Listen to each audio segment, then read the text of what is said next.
A todos que nos visitam, sejam bem-vindos. Essa casa é nossa e aquilo que o Senhor tem preparado para nós é para todos nós. Então estejam atentos àquilo que o Espírito Santo quer falar com vocês. Bem, é só.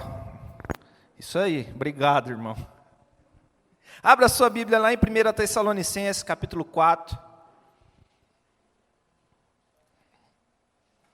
1 Tessalonicenses, capítulo 4, a partir do verso 3. 1 Tessalonicenses 4, a partir do verso 3. Posso ler, irmãos? Glória a Deus. Se eu pedir para qualquer um fazer a leitura espontânea aí, você vai estar com a Bíblia aberta? Não, né? Tá, vou pedir não. Vamos lá. A vontade de Deus é esta, a vossa santificação. Glória a Deus. Vou começar de novo. A vontade de Deus é esta, a vossa santificação. Por isso, afastai-vos da imoralidade sexual. Cada um de vós saiba viver com seu próprio cônjuge em santidade e honra, não dominados pelas paixões de desejos sem controle, à semelhança dos pagãos que não conhecem a Deus. Quanto a este assunto, ninguém seduza ou tire proveito do seu irmão, porque o Senhor castigará todas as práticas, como já vos advertimos com toda certeza, pois Deus não nos convocou para a impureza, mas sim para a santificação. Portanto, aquele que rejeita estas orientações não está rejeitando o homem, mas a Deus, que vos outorga o seu Espírito. Eu quero ler duas passagens novamente. A vontade de Deus é esta, a vossa, mais uma vez, a vossa, mas Deus, o verso 8, portanto, aquele que rejeita estas orientações não está rejeitando o homem, mas a Deus, que nos entregou, que nos outorgou o seu Espírito. Abra em 1 Pedro, capítulo 1, verso 15. 1 Pedro, capítulo 1, verso 15.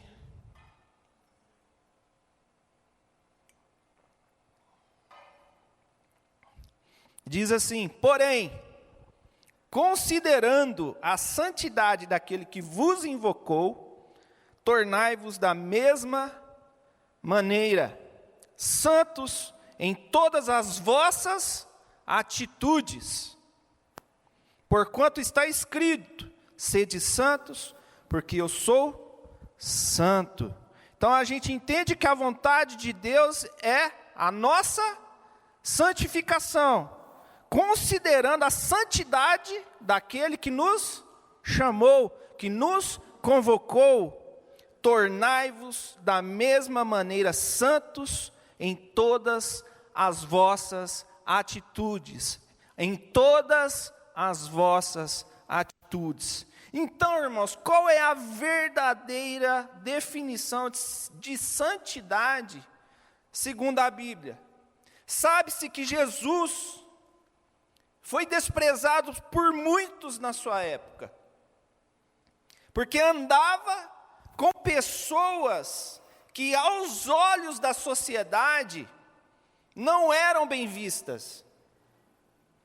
Mas a verdade é que ele veio para aqueles que conseguiam enxergar as suas próprias mazelas, dificuldades e doenças.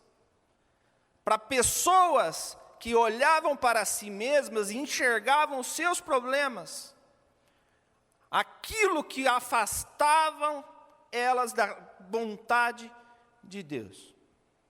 Porque por muitas vezes vivemos segundo as nossas próprias vontades, nos afastando daquilo que é a vontade do Senhor para viver a nossa humanidade, os nossos desejos carnais. E a santidade de Cristo, atrai os pecadores e repele completamente os religiosos. Aquelas pessoas que se acham donas de si mesmas. E por meio da vida de Jesus, aqui nessa baixa terra, é possível ver que a santidade só se distancia do orgulho. E os fariseus, os escribas, os religiosos, eram pecadores, porém, não deixavam publicamente a sua postura pecadora ser disseminada. Aí nós temos exemplos, como por exemplo de Zaqueu e da mulher adúltera, que conseguiam reconhecer o seu próprio pecado,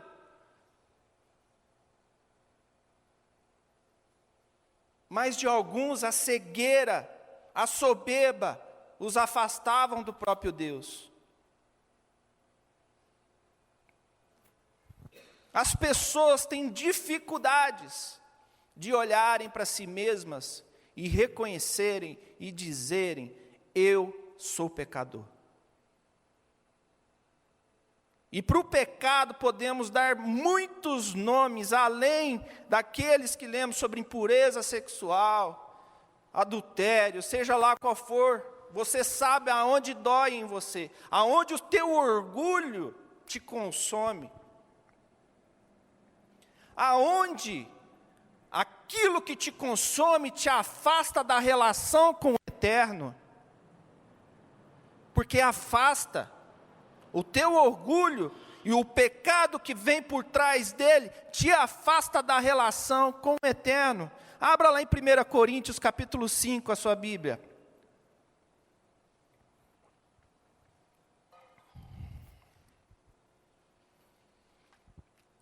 Primeira Coríntios capítulo 5. Posso ler, igreja? Escutei um amém. Posso ler, igreja? Glória a Deus. A partir do verso 9. Já vos adverti, por carta, que não vos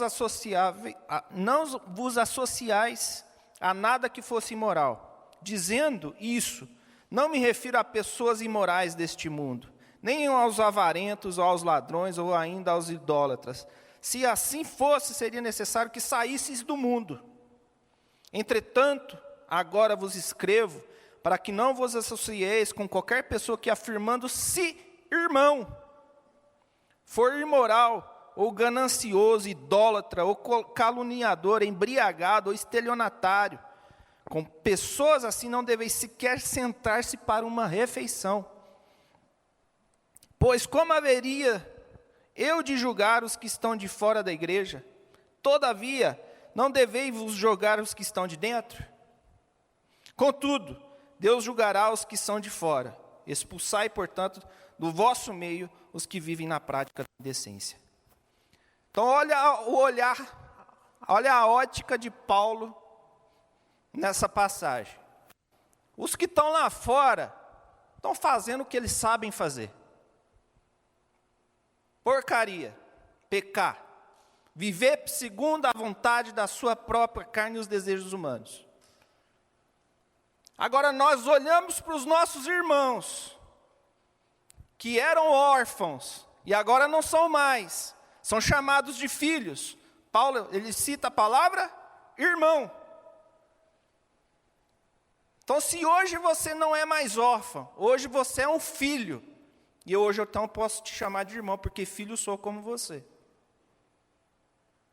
Infelizmente, dentro do corpo da igreja, da instituição, as pessoas têm dificuldade de serem exortadas segundo os seus erros, falhas, segundo os seus pecados. As pessoas têm vergonha de confessarem uns aos outros aquilo que o teu orgulho faz você carregar, às vezes, uma vida toda. E é muito legal quando a gente se depara com uma pessoa que sem vergonha nenhuma fala assim: eu tinha problemas com isso. Eu tinha problemas na minha sexualidade, eu tinha problemas com pornografia, eu tinha problemas com masturbação, e hoje eu não tenho crise nenhuma de falar que Deus me curou. E eu citei alguns exemplos. Às vezes você era ladrão, mentiroso, orgulhoso.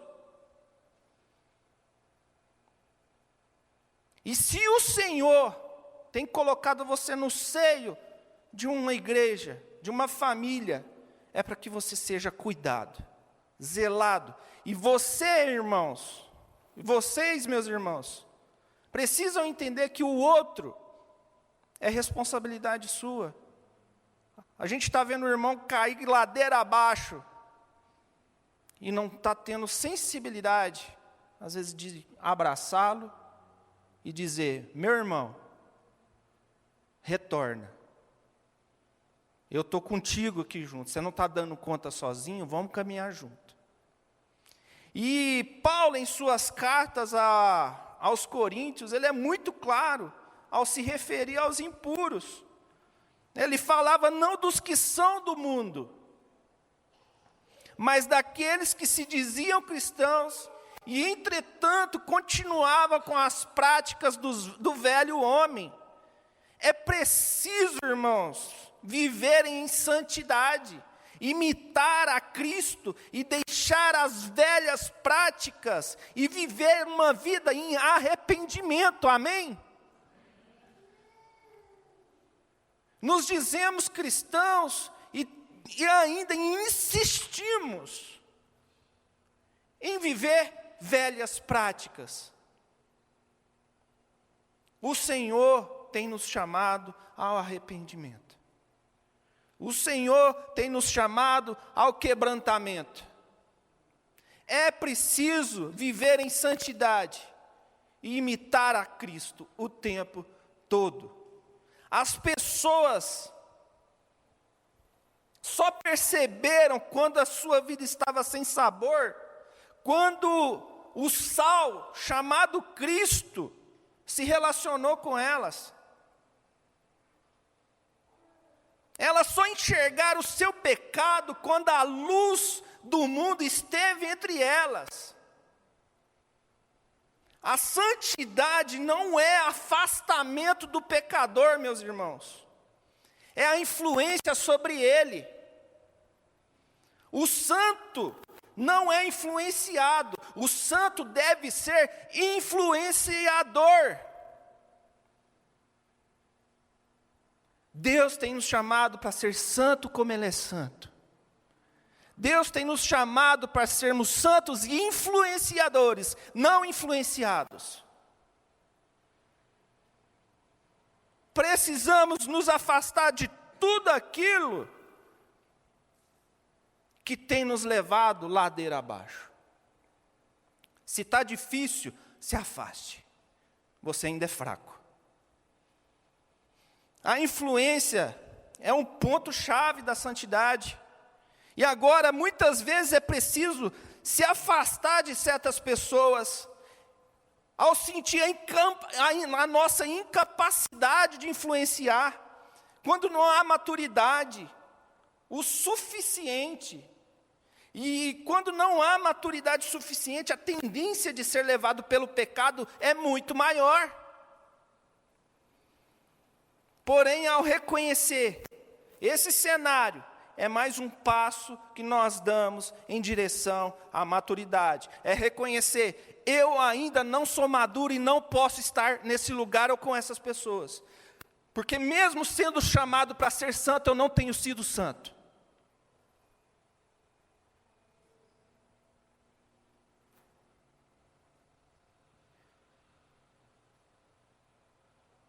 A graça, ela é o equilíbrio para tudo, irmãos. A graça, ela fala de amor, ela fala do amor, ela fala da misericórdia, e ela fala do favor de Deus concedido a quem não merece. Eu não mereço, você não merece. ela atribui a compaixão para que o olhar sobre o próximo seja redimido. Pela graça, o foco da santidade não é apenas individual. Não é sobre eu ou você apenas, mas ela se relaciona sobre uma vida de intencionalidade de ajustar os outros a serem santos. Então eu sou chamado para ser santo como Ele é santo, para que a nossa intencionalidade de ajudar aos outros a serem santos seja latente em mim e em você, porque eu entendo que não é mais sobre mim, é sobre nós. Eu preciso ser testemunho vivo do Deus Altíssimo e Santíssimo. Amém? Glória a Deus. Então a santidade precisa da graça, assim como a graça precisa da santidade. As duas andam juntas. E é preciso ser verdadeiro, irmãos, lutar pela verdade, com a graça para abençoar quem está perto. Porque eu estou entendendo agora que eu sou santo, filho de um Deus santo, que foi chamado para lutar, foi chamado para abençoar quem está perto. Não, irmãos, às vezes parece que a gente é duro, e é mesmo. Não ser duro demais, a ponto às vezes de afastar o pecador, é importante, mas a gente precisa informar a todos aqueles que têm passado por momentos aonde o pecado tem levado ladeira abaixo. A gente não pode ser frouxo, a gente tem que ter uma palavra firme, e a palavra, ela é expressa através das Escrituras Sagradas. Se você não tiver com a tua vida baseada nessa palavra que é a verdade, tudo aquilo que você falar para um pecador vão ser palavras vazias. Eu não tenho capacidade nenhuma de mudar ninguém, mas essa palavra tem. Eu não tenho capacidade de mudar a forma de ninguém viver, mas essa palavra tem. Se você estiver vazio dessa palavra, não adianta você compreender que é santo, que foi chamado para trabalhar pelo outro, se você estiver vazio dessa palavra. Nós precisamos, irmãos, às vezes não ser duros demais, mas também não sermos frouxos, ao ponto de não falarmos essa verdade. A gente precisa de equilíbrio. E para alcançar esse equilíbrio, irmãos, é indispensável reconhecer a necessidade pessoal da graça e do amor de Deus. Só assim esse amor será transmitido para os outros. Só assim esse amor alcança os outros. Deus amou o mundo, entretanto, proibiu a amizade com Ele. É forte, irmãos. Deus, Ele amou o mundo, mas proibiu a amizade com Ele. Então, uma igreja que apenas corrige, sem encorajar, formará desanimados. Quem apenas anima sem corrigir, vai produzir iludidos. O equilíbrio entre animar e corrigir vai gerar cristãos maduros, porque eu entendi que para gerar cristãos maduros, essa palavra é o suficiente. A palavra de Deus encarnada em minha vida vai mudar a consciência e a forma de pensar daquele pecador a qual tem caminhado comigo. E somos hoje chamados de filhos. E porque somos chamados de filhos, nos tornamos responsáveis.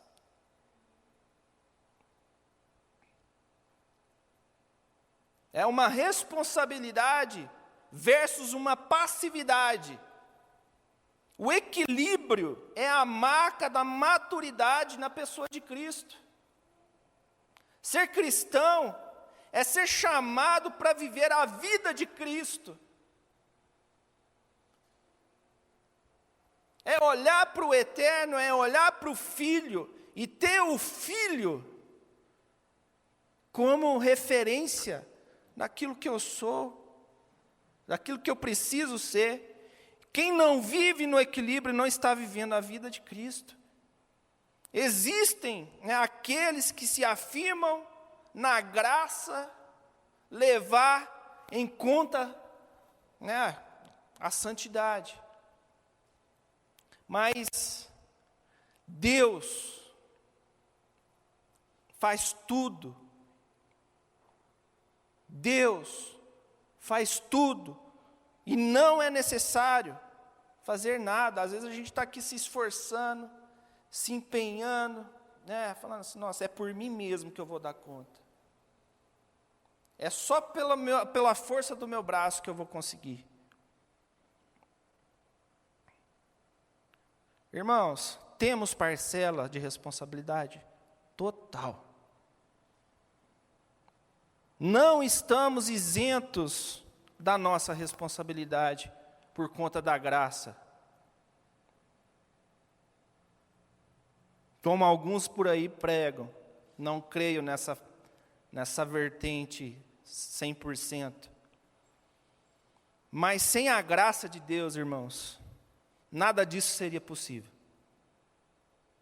A graça nos torna o crente em Jesus capaz de cumprir as nossas responsabilidades. É pela graça que nos tornamos responsáveis. Deus faz, mas é preciso postura minha e sua, amém? Deus, Ele realiza o tempo todo. Precisamos de postura. Não estou tratando com meninos e meninas, crianças. Se você é uma criança, vai lá para o Ministério de Adolescente. Estou falando com adultos. Atenção, gente.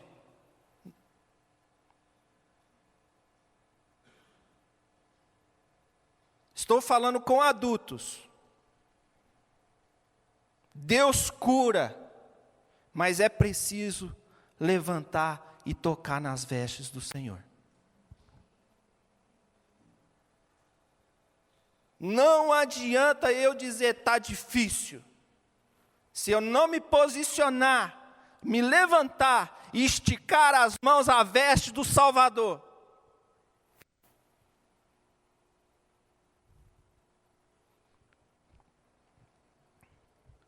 Não é sobre tempo de igreja, não é sobre o tempo que você tem de convertido. É sobre como você tem vivido. É sobre como você tem se dado. É como você tem vivido o chamamento do Senhor para a tua vida. A graça não retira as nossas responsabilidades. Ela simplesmente anula o nosso mérito, que é zero. A palavra diz que tudo que o homem pode receber é pela graça.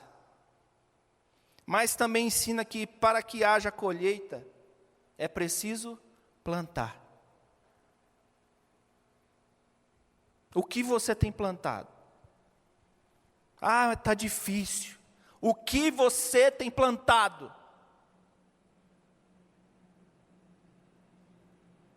Ah, eu não estou conseguindo me aprofundar. O que você tem plantado? Para receber, irmãos, é preciso pedir. Para que a gente possa olhar lá na frente, enxergar uma porta aberta, às vezes sem preciso bater.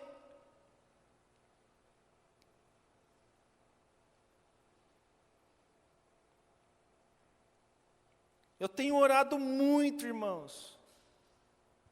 Muito por quebrantamento no nosso meio, no corpo da igreja, no geral. O crente, eu estou falando do crente, do filho, do irmão. As pessoas estão frias. Elas só conseguem viver por conta de si próprias. Elas não conseguem enxergar um pouco mais além do que da pessoa que senta do lado dela. As pessoas, elas ignoram aqueles que passam do nosso lado. Nos últimos dias, o amor se esfriaria, e o amor se esfriou até dentro da própria igreja, do corpo. Precisamos ser pessoas, homens e mulheres, intencionais, que olham para o outro e sentem a dor do outro. Por mais que às vezes ele não seja tão próximo. Eu só vou sentir se ele for meu amigo próximo, que frequenta a minha casa. Deus tem nos chamado para ser sal da terra e luz do mundo.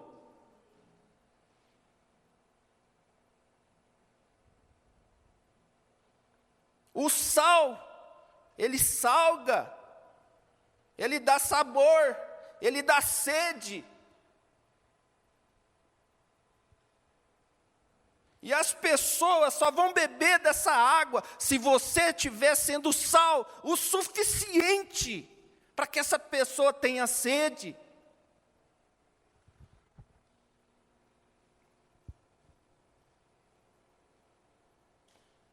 Quando a dependência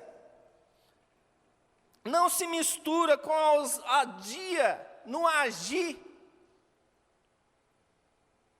ela se torna passiva. Quando a ousadia não tem dependência de Deus, ela é impulsiva, orgulhosa, carnal. Mas se a dependência e a ousadia estão juntas, temos a eficácia de toda a mensagem do Evangelho. Porque somos ousados e eficazes, porque carregamos a plenitude dessa palavra em nossas vidas.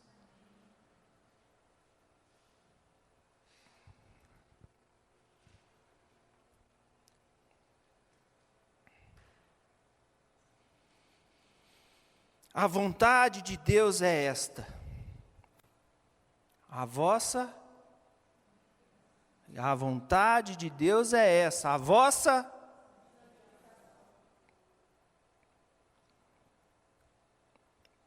sede santos, porque eu sou santo.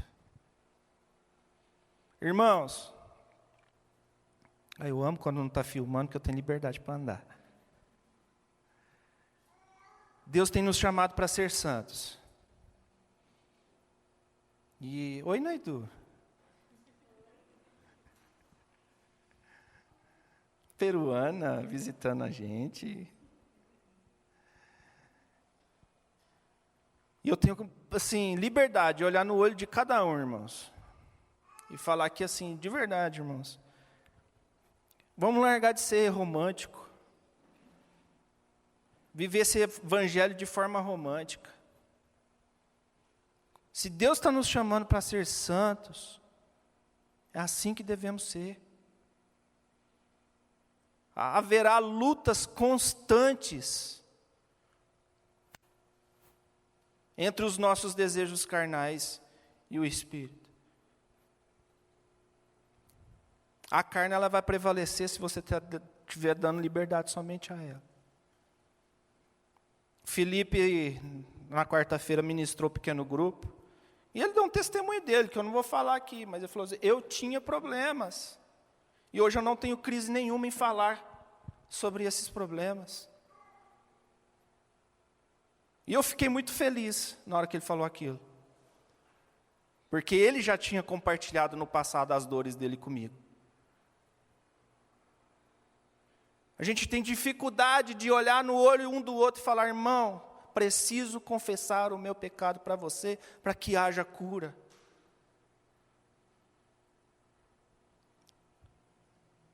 Porque às vezes você não quer se livrar do seu pecado. O seu pecado de estimação que está te afastando da relação com o Eterno. Que está te afastando da relação com Deus Altíssimo. Que está te esfriando completamente e te fazendo viver de acordo com as vontades do Satanás para a tua vida.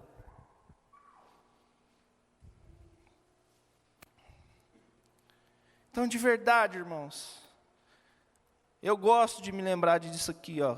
Cara, é a vontade de Deus. Guarda isso na sua memória. É a vontade de Deus, é a vontade de Deus, é a vontade de Deus. E qual é a vontade de Deus? A vossa santificação.